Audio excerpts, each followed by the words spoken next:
You know how every once in a while you run into those super smart people and you think, if I could only do a brain meld with them, all my problems would be solved. I would know all the answers to all my burning questions. Well, in this final episode of season 2 of the Teacher's Classroom podcast, I'm having a conversation with Dr. Julie Coiro. There's much research that's coming out that's suggesting that digital creation, digital sharing, and those opportunities for kids are the things that's really building their sense of purpose and motivation to want to think and try harder, and thus they're more engaged, and thus they learn more. She is a professor at the University of Rhode Island, and as you'll hear, she has taught just about everything from PreK through college. And what she's done is she's taken one of those higher Bloom's taxonomy things where she's taken all this stuff that we do in classrooms and put it all together and come out with something new. She's taken the technology, she's taken student agency, she's taken culture, she's taken learning, she's taken teaching, and she's mushed them all together and come up with this brand new concept of personal digital inquiry. The personal comes first because it's really designed to emphasize the significance of personal relationships that we build. The digital piece reflects the role that digital texts and tools play. And then the inquiry piece really sits at the core of everything in how we kind of cultivate a culture that inspires learners to grow and change in relevant kinds of opportunities. So today, I'm going to be talking with Professor Julie Coiro about personal digital inquiry. Hi, my name is Julie Coiro, and I'm a professor at the University of Rhode Island, and I have background as a classroom teacher. I've worked in preschool and middle school settings for the most part. I initially worked as a special education teacher and then have a background as a reading specialist. And now I teach college. I teach undergrad and graduate students in courses around reading and digital literacy. I'm co-director of our PhD in education program. We run a summer institute in digital literacy, and most of the research and the professional development that I work with focuses on what I like to call online reading comprehension and the strategies and dispositions that learners and teachers need to learn and solve problems with the internet. And so thanks for having me today. Well, yeah, thanks for joining us. And I just wrote down that online reading comprehension. Yeah. Because that sounds like another cool conversation. And I don't want to go down that rabbit hole today, but yep. Maybe one of these days that would be an interesting, supplementary. Sure. But you said you have gone from pre-K and now you're in higher education. Mm-hmm. That is more than like 3 careers altogether. What prompted you to keep moving? So I started out in middle school, and some of my moving had to do with moving geographically. My husband at the time was in the Coast Guard, and so we moved around. So I started teaching middle school in Connecticut. Then I moved to New York City and taught in a preschool with kids with speech and language delays. And between all the preschoolers, they spoke about 15 or 20 different languages, and Wow. We were learning language together. Then I moved down to New Orleans and worked in a elementary school setting, all the while using computers. At that point, it was Apple IIe's and C's and Apple II GS.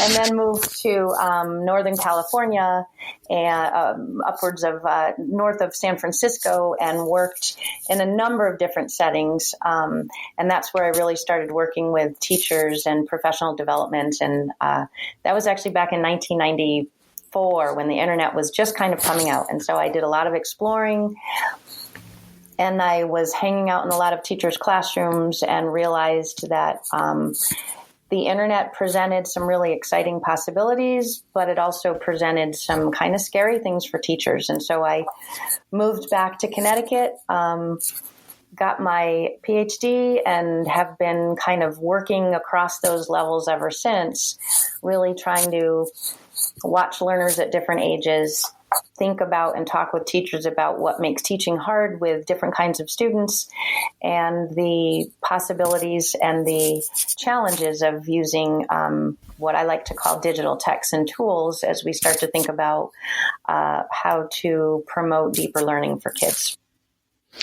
Well, and so part of your current research is all about that deeper learning for kids using tech tools. You've recently written a book about personal digital inquiry, which is why we're here today. So can you, what is personal digital inquiry and what makes it unique beyond, just personalized learning and that?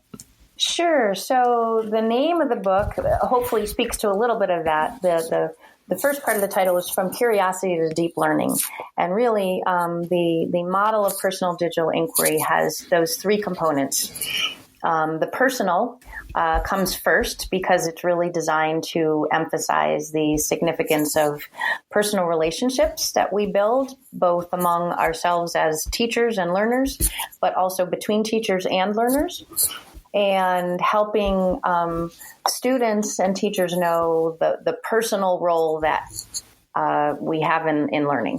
And so the personal really is about building relationships. And much of that stemmed from my concern that sometimes technology is used in ways that creates dividers between personal relationships and more focuses on plugging kids in with headphones and not having conversations. Mm-hmm. So the personal is definitely primary. The digital piece reflects the role that digital texts and tools play. I like to think about it as texts and tools rather than technology. So for those of us who sometimes might be overwhelmed that technology is all about bells and whistles, really thinking about the things that we read and write and the ways that we read and write and talk in classrooms, digital extensions of that, and how those texts and tools can be used to support and extend learning and expressing. And then the inquiry piece really sits at the core of everything and how we kind of cultivate a culture that inspires learners to grow and change in relevant kinds of opportunities when we give them practice talking and learning with each other as they identify problems and try and generate some solutions. So it's a mouthful, but we really try to, in the book, bring it to a level and what it looks like, in this case, in elementary school classrooms, both classroom teachers and library media specialists. And there's a pretty big partnership between those two roles in schools. And so we try to play that out in many of the examples that we provide. Yeah, that is an important relationship. And I think one that goes often, I don't know, undervalued, but underutilized is probably a better term, at least around here.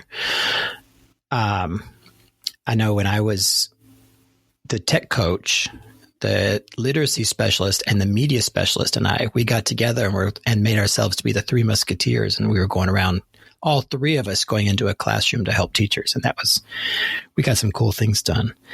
Yeah. And they can be very powerful. And I think we talk quite a bit in the book about that collaboration. And we, as three co-authors, are pretty much examples of that collaboration. I'm a little more of the researcher. Beth Dobler is a little more of the library media specialist.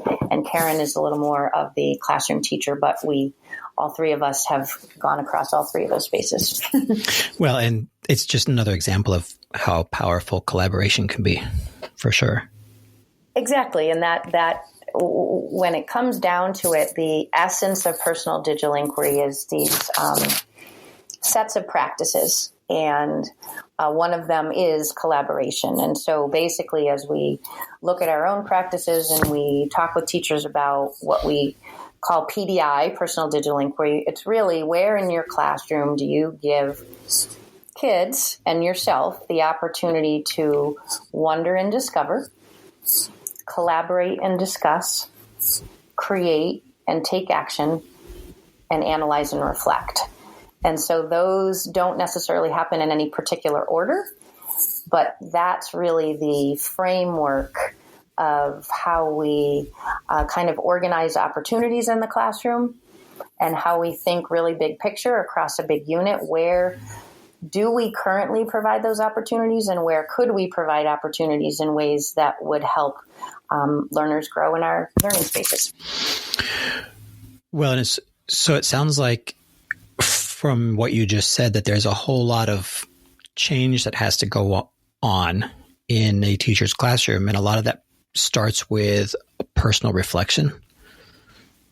Yeah, and that is the crux of much of our book. In fact, we framed the book as our own personal reflection into inquiry and what it could look like in the classroom. And so we certainly don't have all the answers, and we don't frame it as such. But that element of self-reflection is built into everything. And so we kind of adopted a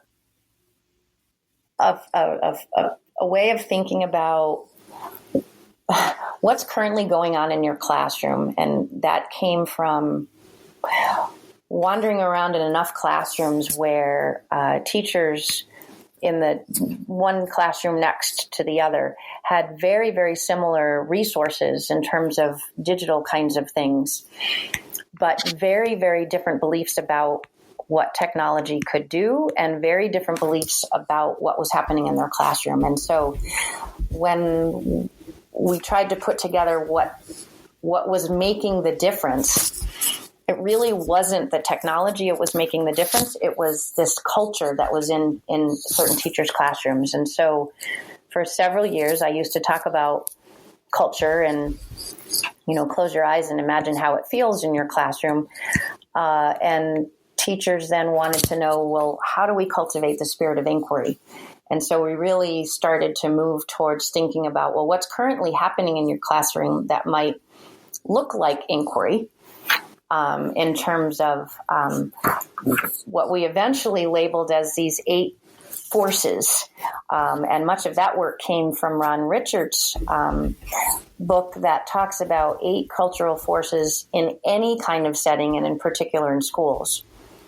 And so those cultural forces include things like, what expectations do you have in your classroom? And in this case, expectations that would lead to believing that students can do inquiry no matter where they come from. What kinds of language do you use? Things like labeling activities as wonder and discover or create and take action. How do you model how to interact with people and how to conduct inquiry? And then what opportunities do you create for these 8 different things? How do you set up your environment to cultivate wonder and curiosity? What kinds of routines do you have? And how do people interact? And so this reflection tool that we developed, and it's available for people for free at bit.ly PDI Reflect. And it's basically a kind of a Google Docs framework for you as an individual teacher to think about your own classroom and the extent to which you're doing some of these things, and then possibly invite somebody else in and see what they see. And the biggest question is, when somebody leaves your classroom, what do they remember most about it that would feel like a space that welcomed curiosity and collaboration and reflection? And so that's a long reflective process, and that turned us into a lot of the professional development and realizing we're never perfect at these things. But teachers started using the reflection tool to kind of help them to design one particular area they'd like to work on next. And what they started to realize is, well, if I do a little bit more, if I use a little bit more precise language, for example, then all of a sudden the expectations might become much clearer to students. And so just by doing one of these sets of practices, it started to overlap with others. And that reflection, if you go back and you think about it over time, and then you start to think about the impact that it starts to have on students, rather than just worrying about how they're doing on standardized test scores, because for a long time, inquiry-based instruction may not align directly with what's measured in standardized tests. But if we can start to reflect on our intentional goals, and then whether or not students are learning in the ways that we want them to be a little more self-empowered, to generate their own questions, that's when the progress starts to happen. But often that takes a while, and it requires some collaboration and teamwork in finding somebody else to reflect with. And so I would think that this collaboration and teamwork in shifting culture could happen in an individual classroom. Say someone stumbles across your work and wants to do it for themselves. However, I would think that as a school, if the whole school had a culture of inquiry, that's when the real power would kick in. Exactly. And that's what we've started to see. And quite frankly, it's one of the reasons we designed the Summer Institute in Digital Literacy, is because we were finding and connecting. It gave us a place to find and connect individual teachers who were interested in that. And then they would come, and our whole week is set up in that same process of inquiry. And by the end of the week, they were so excited. And then they would go back to their classrooms and realize, wow, I could do this in my classroom, but now I want it to happen more across the grade level or across my district. And that required a change in the leadership, not in the thinking of the leadership. Well, sometimes. But it became a realization of this system of culture that needed to change. And so people then came back to the Summer Institute, and we created a leadership strand to start to think about even very first year teachers. How could you be a teacher and a leader of digital inquiry back in your schools? And that was really what started our Summer Institute. Is people kept coming back. And then the next year they'd bring more people back to say, well, now can we do it in our district? And the power came from helping people to kind of build that mindset and create some common language, keeping people connected through the year, but then building their own agency and cultivating their own agency to actually go back in their districts and be leaders. And I can tell you for sure, when people come to our institute, just like when students start this, at the beginning of the process, they're like, I don't know anything. I'm not an expert. I can't do this. But through lots of practice, by the end of the week on Thursday, they feel like, wow, I can do this. And with some support, I know how to lead others. And so that's really, after doing that for 8 years at the Summer Institute, we started to go back into classrooms and see how could this happen in a slow culture change kind of way. And we've seen it happen, but it is definitely not something that just happens because you attend a workshop and you have a couple of access to some tools in your classroom. It's just not that kind of thing. It's pretty complex. It's messy. Things don't always work. And it's really helpful to have another person either right next door or that you can connect with through the internet to kind of keep reflecting and pushing through with a process that's hard, but ultimately can be really, really powerful for both students and teachers. Yes, for sure. And something else you were mentioning there, you were talking about the teacher's agency in feeling empowered during the week of the Summer Institute. And you talked about how they kind kind of had that wonder moment, like, can I do this? And then you said you gave them practice and support. So that's at the teacher level, but then it just occurred to me that, I'm sure this has to happen at the leadership level and in the classroom level as well. Exactly. And that's part of what we learn in the leadership part of it is, how do you bring other people on board and, bring them into this culture of inquiry?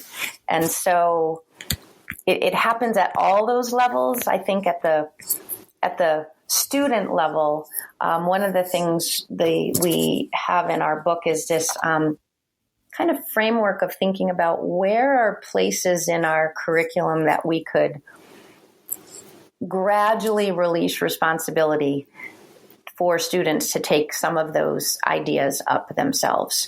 And we found at least 4 different ways. One is who generates the question, even at the beginning. And sometimes most teachers are constrained by standards and expectations in their district.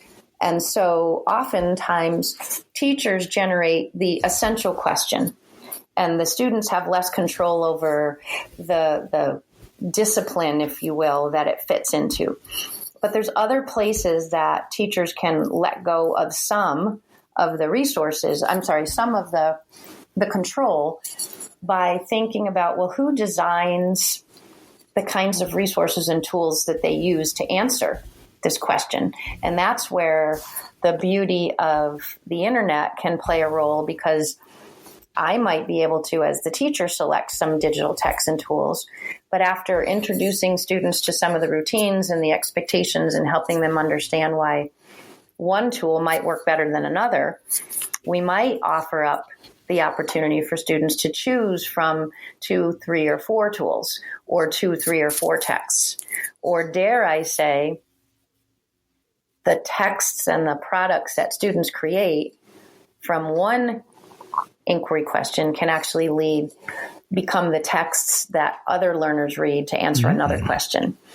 So there's other kinds of places, who designs the products themselves. And I just gave an example of, well, sometimes the teacher kind of puts together a set of resources that children create the products. And other times those products can become the learning materials for another level of inquiry. And that's where all of a sudden students realize, wow, I can have a role in this community as a teacher, not just as a learner. I can have a role as a contributor. And that links to that process of creating and taking action. And taking action doesn't necessarily mean that we expect a 5-year-old or a 15-year-old to change the world, but certainly taking action can be in the form of changing somebody's way of thinking, helping them understand a little bit more about a topic. And so going down the hall and teaching somebody else about that. And eventually, depending on the kind of question that you ask, the solutions can certainly offer up opportunities for even little kids to do some big things that have the possibility of changing the world. And I could give you some examples, but we'll see what other questions you have, and we could go there if that's of interest to you. I'm always up for stories. Let's see.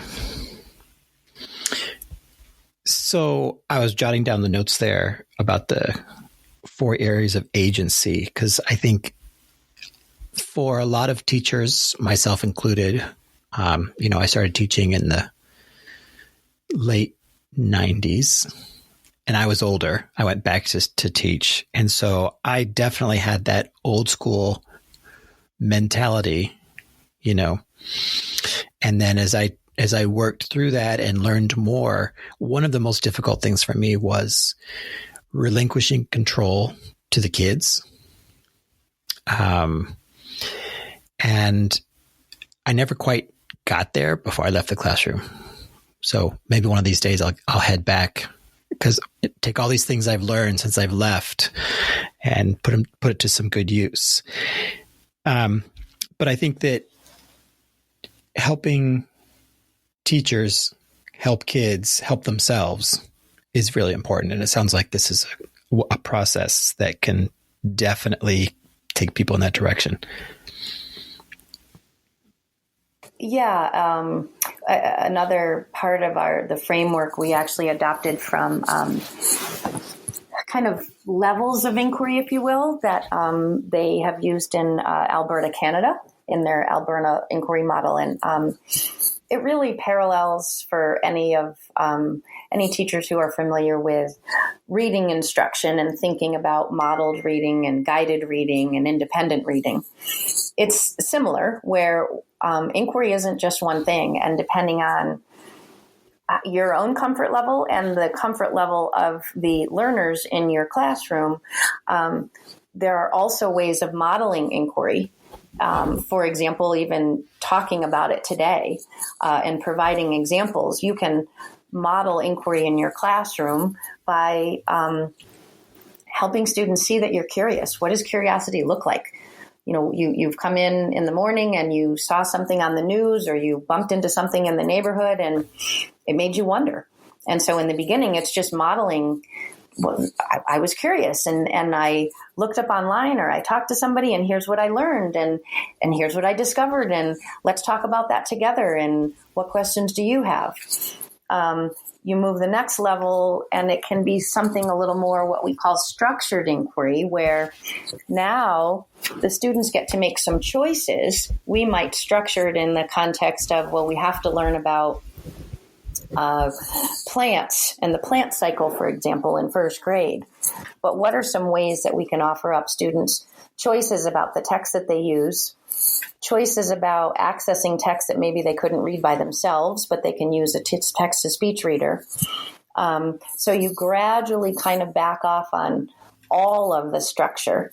The next level is what we call guided inquiry, and now the teachers are doing less of the structuring, because now the students have been engaged in the process to know that it's what the steps are, if you will. And then it becomes much more guiding about, well, how can I support you as the teacher, as you and a small group are headed in a certain direction that's of interest to you. And ultimately, the goal, and we may never get there, you said it's really hard for everybody to get there, is this notion of open inquiry, where one or more students can not be presented with a problem, but generate a question of interest and go down the journey of learning about it together and then sharing what they've learned with somebody else. And I think one of the cool things in our book is that mostly because of the levels, the years of experience that Karen has as a first-year teacher, she was able in her classroom of first graders to move students through those phases of inquiry, if you will, and actually explore some opportunities for open inquiry. Where Beth was newer to the process as a library media specialist. She had just been doing this for a year. She happened to teach fourth and fifth graders, but those learners and she together were more working in kind of the lower levels, if you will, of modeled or structured inquiry. And I think the most important thing is, just like any good reading instruction, it's not that or any differentiated instruction, it's not that once we've taken away the control, it doesn't mean the next day we can't offer it back again. And so it's that really flexible movement through the levels of inquiry, if you will, depending on where your learners are, what they need. And then you're going to have some learners who are ready for more or need more support. And just like differentiating anything else, or just like students did independent reading, and now tomorrow we're going to come back and do guided reading because we want to push them a little further. It's that constant moving through the levels of thinking, and that's where that intentional teaching and reflection comes in, to start to think about, when could my students start to take up some of these things that I've now been doing, and what happens when I ask them to do that, and then how do I back up and forward and backward to kind of support them when they falter. And it's kind of like training wheels and scaffolding anyway. And the same thing can happen with inquiry, rather than just saying everybody has to be doing their own thing. For sure. Okay, so we've talked a lot about the culture of the class and the school around inquiry and what inquiry itself is. But we haven't really dived too much into the digital part. Yeah. And I think that's a lot of what is on teachers' minds right now. I get called to do, go out to schools a lot and do Google. Like somebody just contacted me the other day, do intro to Google. And yeah. So can you talk a little bit maybe about your texts and tools? Sure. I think the most important thing that any teacher, including me and you, should be thinking about when anyone starts conversations about text or tools is why. Why would I want to use that text or that tool, or why would I choose to not use that text or tool? And so that purpose really drives everything in our framing about why we would use certain technologies. And much of our thinking, because the goal is what we call deep learning, it's more than deep learning. It's though giving kids an opportunity to create and reflect and take action. And so if that's our ultimate goal, in terms of the objectives, even, we've got learning and knowledge objectives, but we also have action objectives. And so if we think about setting our goals in terms of what do we want students to learn and build knowledge around, and what do we want students to do and create, we then can lay out a framework for purposefully using tools either for knowledge building and or knowledge creation. And so we created what we call the PDI knowledge continuum, and we mapped that onto purposeful uses of tools. For example, we don't ever want teachers to apologize for using digital texts and tools, selecting them themselves, and providing learners with access to them so that they can acquire important knowledge and build that knowledge as part of the inquiry process. It's a vital role, and teachers, just like we know teachers can select useful books and they can point students in the way of useful people resources, technology can play a major role where we can give kids access to information. However, from an inquiry standpoint, most of the selection and the doing then is on the teacher, as opposed to inviting students to have an opportunity to do something with the information that they've built. And so that's where now we have purposeful reasons for using technology that helps students express what they know, perhaps in a screencast, perhaps in creating a PowerPoint or building a website. Tools for reflecting on what they learned and how they learned and what they might have done differently. Again, that a screencast is a wonderful example of having kids kind of lay over, if you will, whatever they've created and talk about it. And then most importantly, digital technologies can be really powerful for helping students to act on that knowledge by sharing what they've created with a larger population. And, by that, we essentially mean it could be sharing in your school.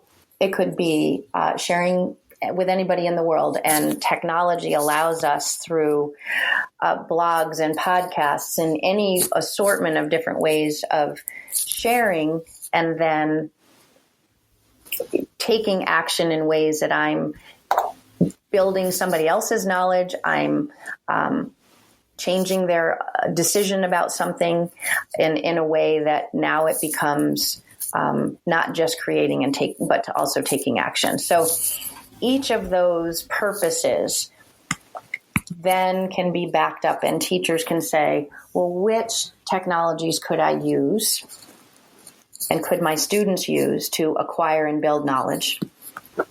And then the real power of inquiry and technology comes in which of those tools could my students actually use to express, reflect on, and act on their knowledge.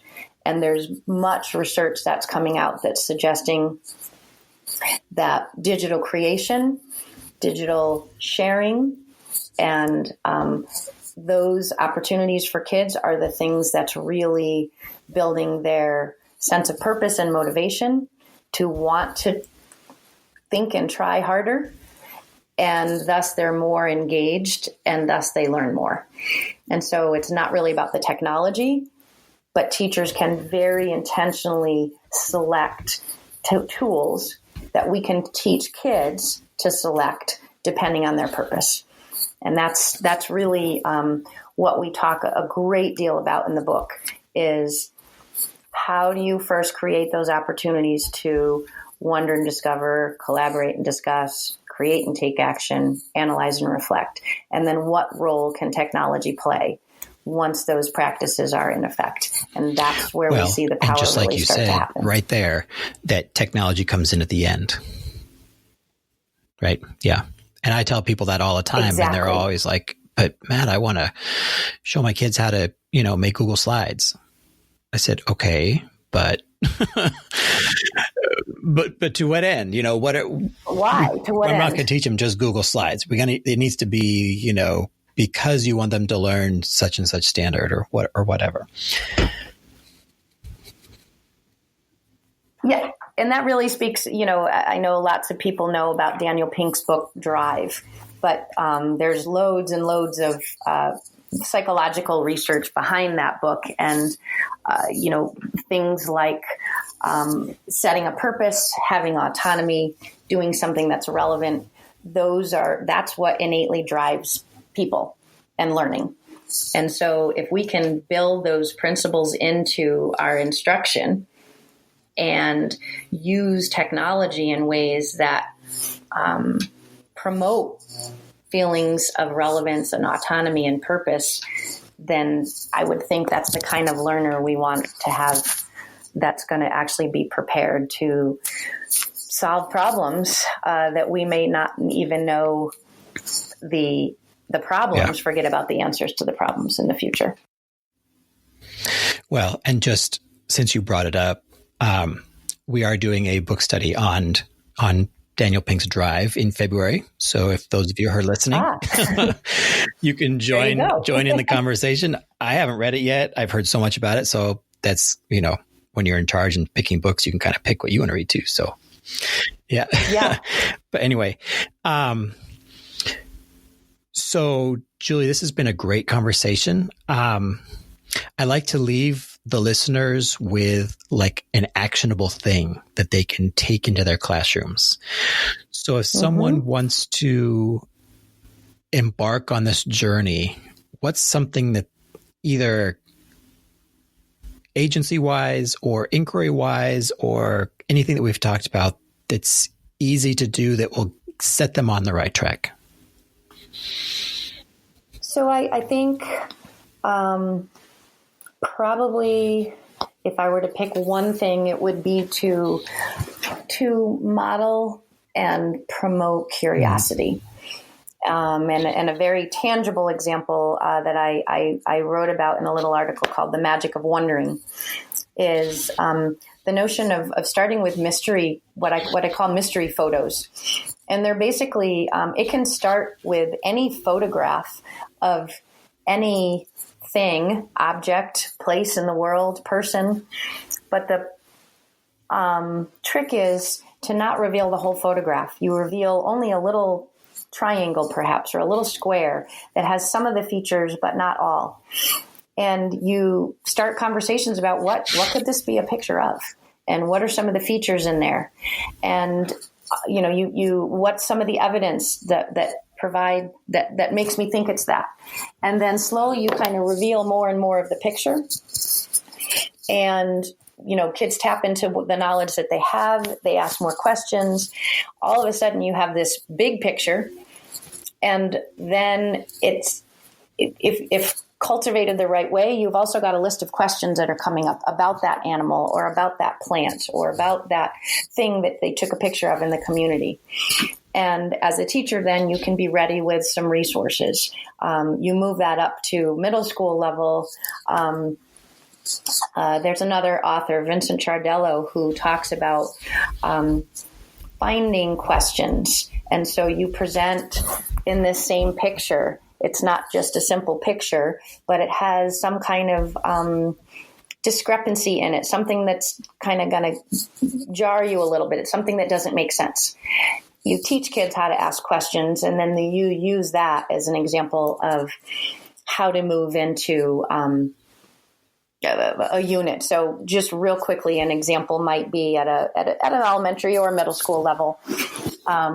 There's a classic cartoon image, if you will, that Vincent Ciardello uses with a bomb and a gun that's on a tray that's being served up to children who are watching TV. And so you generate a conversation about what's going on in this picture and what's weird. And that then becomes the beginning of an entire unit about healthy practices, whether they be healthy practices for eating, healthy practices for social media, healthy practices for TV. And so in each case, you start with an image, you kind of blow it up, talk about some of the features, talk about some of the questions, and often that modeling of curiosity gives you some food for thought, and whatever conversation is generated becomes the possibility for some small group future work that leads to inquiry. Yeah, that's a great idea. And so, and I think, I think the Google Arts and Culture would be a great place to find some of those primary source photographs for the older kids. Yes, for sure. Yeah, to start people wondering. Yeah, there's all kinds of infographics. There's so many resources, and that really, even though people say that inquiry starts with questioning, it does, but it actually, we would argue, starts with analyzing and reflecting by looking at photos, for example, and that's where the questions come in. You don't just sit around a table and think, what questions do I have? Right, they have to come from somewhere. And so you're right. Exactly. So they're a picture, they're an event, there's something that happened. And so you as a teacher model that curiosity and then look a little closer to analyze and reflect on what might be weird or interesting or different.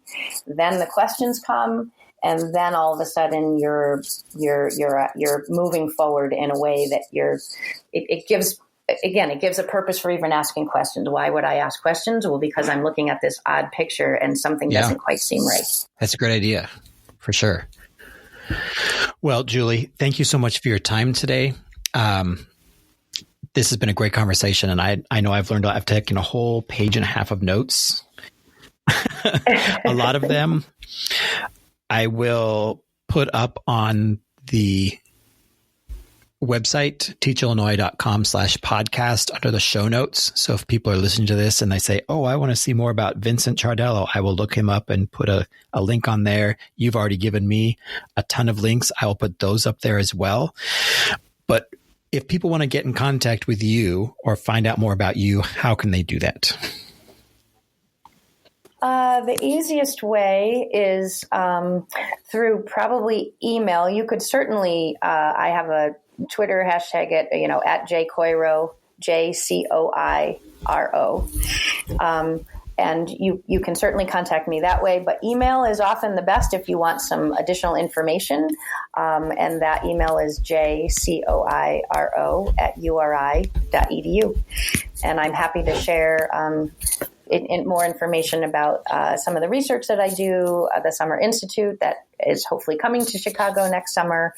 And I can certainly put you in connection with lots of other teachers around the world at this point that are doing interesting work if you need a thought partner in the process. Great. And you said that it is coming to Chicago. Is that a for sure thing? It is about 99% sure. We are working out the details now. We are working with a collaboration between the University of Rhode Island and National Louis University. and it should be happening. And I should have had the dates. It's the very last week. I want to say it's July, 19th to 24th. It's a Sunday to Friday, and it's an intensive week. We usually have between 90 and 100 teachers, like I said, from around the world, but many will be from Chicago to kind of work through this inquiry process together. You collaborate with a partner, you do great things by Friday, and then you go back and try to implement some of the ideas in your classroom throughout the year. Great. Well, I hope you find a lot of people in Illinois, not just Chicagoland, but the rest of us as well. Of course, yes. So yeah, but thank you once again. And this is fascinating stuff, and I can't wait to dive into it some more myself. Thanks very much for having me. I appreciate it.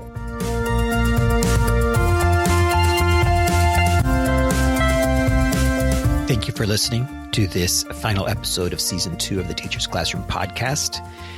I cannot wait to start the next season. We have a great episode already lined up for you.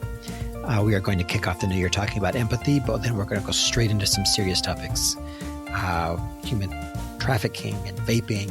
And, then we're going to continue our series on what do they do. We're going to talk about the principalship and things like that. So I'm so excited for you to continue with me on this journey. If you find value in the Teacher's Classroom podcast, please find it on iTunes or Google or wherever you get it and subscribe. Leave us a review. That way we can get in front of more people. And as we launch into episode 1 of season 3 of the Teacher's Classroom podcast, stay tuned. I have a big announcement. I look forward to sharing that with you soon. Take care.